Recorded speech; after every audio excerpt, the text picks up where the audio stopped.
Hell of a, hell of a, she's so fine. hell of a, hell of a, Blows my mind. hell of a, hell of a. Lights my... What's good, guys? Today is Wednesday, July 29th, 2020, and I wanted to bring this article to the channel because I read it this morning in the Chicago Tribune, and as you know, there's been a lot of gun violence going on in Chicago, more than the usual, and that's what this article is about. The article is titled, Pastors, Victims, Kin, Push for Robust Witness Protection. The little subtitle says, in letter to Fox office, that's Kim Fox, they say it's critical to stemming gun violence. And then there's this image. It says, followed by people who have lost family to violence, the Reverend Cy Fields carries a letter yesterday, for delivery to State's Attorney Kim Fox's office. And the photo is courtesy of Antonio Perez, who is with the Chicago Tribune. I don't think I can make that photo any bigger, of course not. That would be too much like right, so that's as big as it's going to get. The article is wrote by Javante Anderson, and it reads, Sharita Galloway stood at the microphones holding a cutout photo of her son, Elijah Sims, who was shot and killed on the west side of Chicago 4 years ago, 2 days shy of his 17th birthday. Quote, there are people who know who killed my son, and they will not come forward because they don't feel protected, she said. We need these witnesses to be protected. Someone knows who killed my baby, end quote, she said as a tear ran down her cheek underneath her sunglasses. Galloway joined a group of parents whose children were also victims of gun violence and Chicago ministers at a news conference yesterday morning, in front of Cook County State's Attorney Kim Fox's downtown office, asking her to establish a, quote, robust, end quote, witness protection program, which they said would be a critical step in reducing the city's gun violence. Quote, we need it, said the Reverend Cy Fields of New Landmark Baptist Church. It is doable, and if we're serious about justice, let's get serious about a witness protection program, and the time is now, end quote. Speakers push back against the notion that murders often go unsolved on the south and west sides because neighbors and residents don't want to talk to the police. Quote, the community wants to talk, they just don't feel safe, end quote, said Pam Bosley, whose 18-year-old son was gunned down on the Southside Church parking lot in 2006, and the case remains unsolved. Quote, it's not about breaking a code of silence, the Reverend Ira Acree of Greater St. John Baptist Church said. Our challenge today is to break a culture of fear, end quote. Several speakers Tuesday said criminals feel emboldened because most of the time homicides go unsolved. Chicago made arrests in 103 out of 486 homicides last year, a rate of 21% for 2019, according to city crime data through December the 23rd. That's crazy. Quote, one of the biggest deterrents of somebody shooting is knowing you're going to get caught, end quote, said the Reverend Michael Flegger of St. Sabina Catholic Church. The state's attorney's office does have a victim and witness assistance program that received national recognition from the Department of Justice in 1999. Still, Acree said that the program does little to curtail the city's gun violence. A witness protection program will give people the confidence that if they come forward with information, the government will keep them safe, he said. Quote, people need to know when they turn in a murderer, they will have protection and resources witnesses need, and financial resources if relocation is necessary, end quote. Last year, an 18-year-old pregnant woman was shot dead a few months after testifying in court against a man accused of killing her cousin. A $5,000 bounty was placed on her head after her testimony helped secure a guilty verdict, and she was slain months later, according to prosecutors. Quote, "It's a new day where people shoot mothers, grandmothers, and babies," end quote, Pfleger said. "They don't care about anybody, so people are afraid." After the news conference, Fields went inside the building at 69 West Washington Street, hoping to deliver a letter detailing the necessity for a witness protection program to Fox.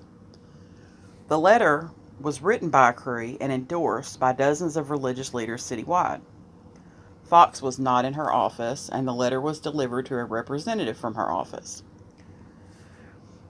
Quote, "Every day, our dedicated victim witness unit is on the front lines working directly with those most affected by violence as they navigate the court system on their path to seeking justice," end quote, Fox said in a statement in response to Tuesday's news conference. Quote, "Collaboration with advocates, community-based organizations, government, and other law enforcement agencies is critical to provide the most comprehensive system of services to victims and witnesses." Quote, "The safety of those who have been involuntarily engaged in the criminal justice system is paramount to the work of our office," end quote. And at the bottom it has Javante Anderson's email, which is jaanderson@chicagotribune.com. I'm curious what you guys think about this. I commend them for even trying to come up with a solution, because obviously there needs to be a solution. You can't keep just saying that gun violence is terrible and we have so much gun violence and, without offering some type of solution to the problem. I know what, how do I word this? The person who's supposed to be leading our country is wanting to do. I guess that's the best way to word that. I don't know what the solution is. I know in Chicago they have the no snitching code, and then you have cases like the lady that,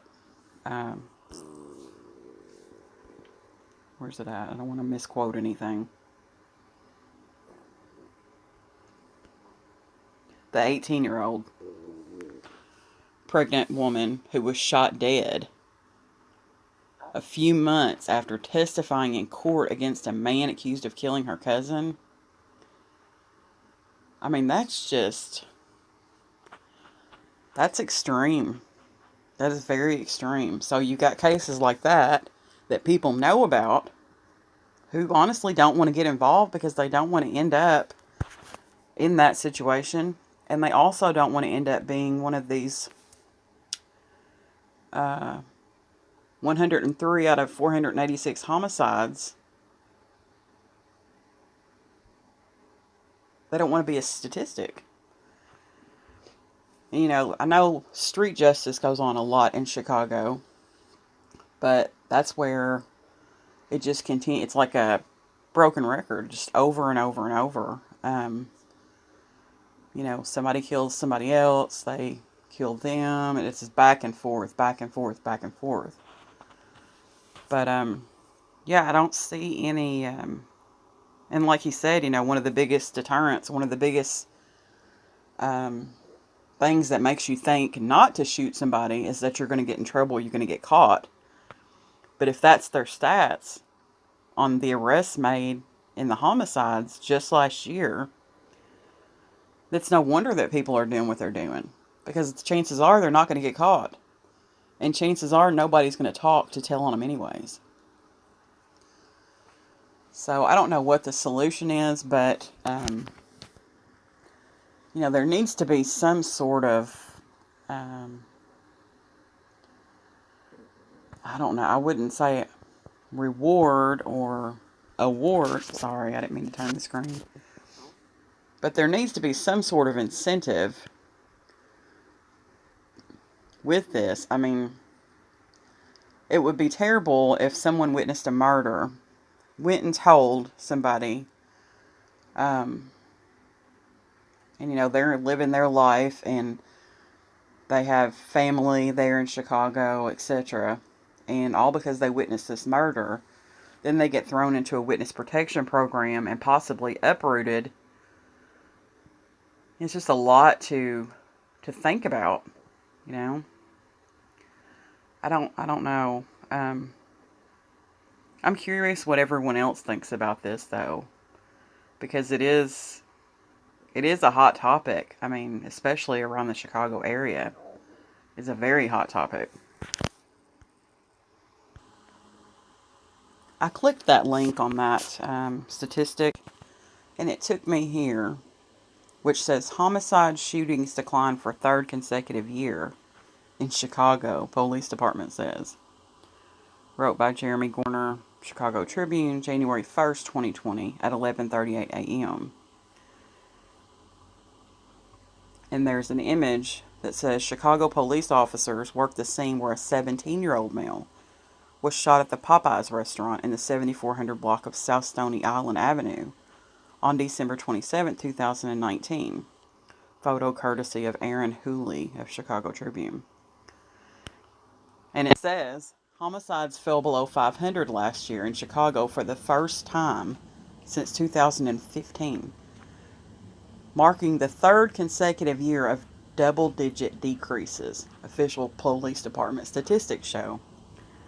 The department said Wednesday that 492 people were killed last year, a 13% drop from 567 in 2018, and the fewest since 490 in 2015.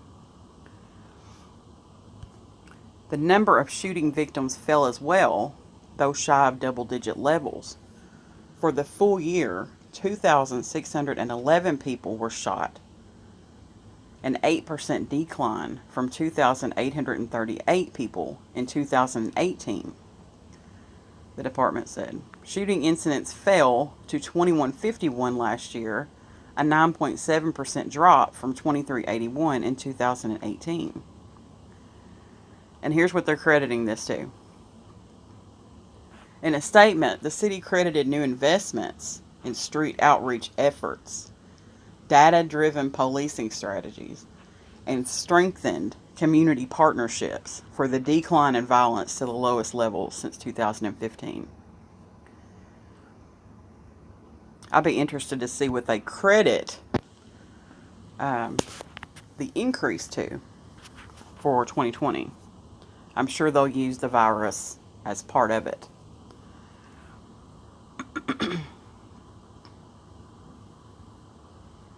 And then it says police officials also touted an improvement in its detectives' rate for solving homicides, known as the clearance rate, to about 53% in 2019, up from about 29% in 2016, crediting improved technology design to help detectives work more efficiently with video and the addition of about 300 detectives to its ranks.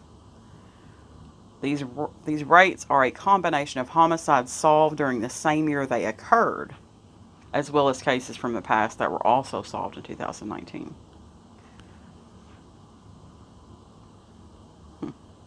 It keeps showing this dress, and honey, I done bought that dress. It should be coming today. I keep looking at it, I'm like, yes, I've already bought this dress. It says, according to city crime data through December 23rd, Chicago police made arrests in 103 out of 486 homicides. So that's where the figure came from. Then it says, the continued drop in violence for 2019 marked a significant turnaround for Chicago from a disastrous 2016, when nearly 780 people were slain and more than 4,300 people shot, the most violent year in 2 decades. Now, this article came from the New York Times. It says Chicago gun violence spikes and it increasingly finds the youngest victims. 9 children under the age of 18 have been shot dead in Chicago since June the 20th, And this article was from July the 5th. Excuse me. It says a giant poster was displayed at a memorial for 20-month-old Sincere Gaston, who was killed in a shooting in Chicago in June. Courtesy of Taylor Glasscock for the New York Times. Articles wrote by Neil McFarquhar, and Robert Chiarito. And it was updated on July 22nd, 2020. So a week ago. It says, as Jasmine Miller drove home from a laundromat in Chicago's Englewood neighborhood last weekend, a gunman in another car peppered her red Hyundai sedan with bullets, grazing her head and striking her son, Sincere Gaston, in the chest. Sincere died in his car seat. He was 20 months old.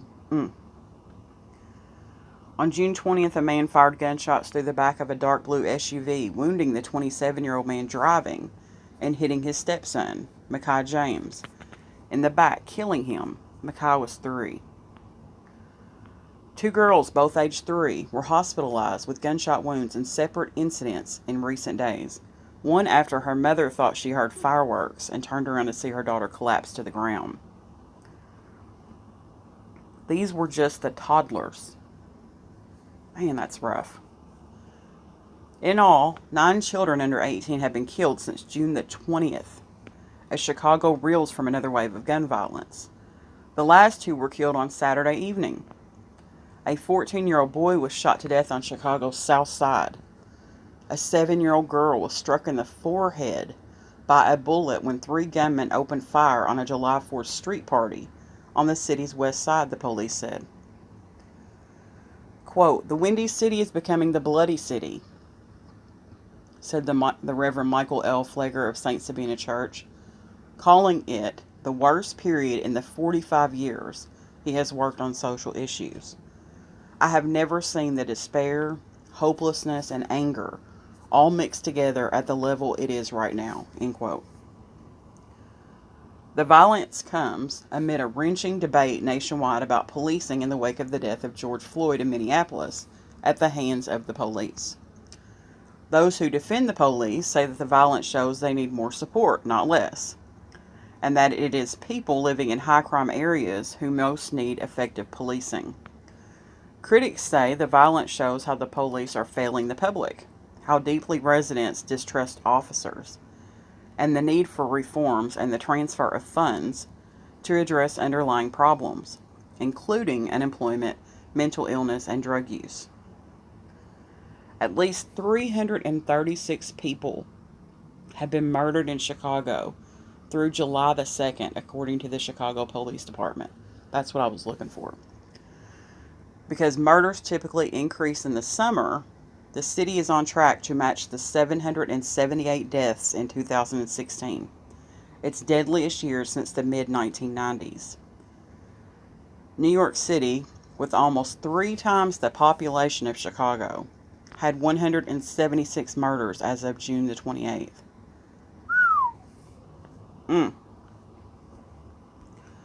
Chicago had 658 murders in 2017, 567 in 2018, and 492 in 2019, according to Chicago police records. Ahead of the July 4th weekend, Mayor Lori Lightfoot made an appeal to young men who she said were responsible for the bulk of the shootings. Quote, think about the number of children that have been killed just in the last 2 weeks, end quote. She said at a news conference, quote, families that will not recover from this hardship, mothers' hearts that are broken, fathers' hearts that are destroyed, grandparents who are living in mourning, end quote.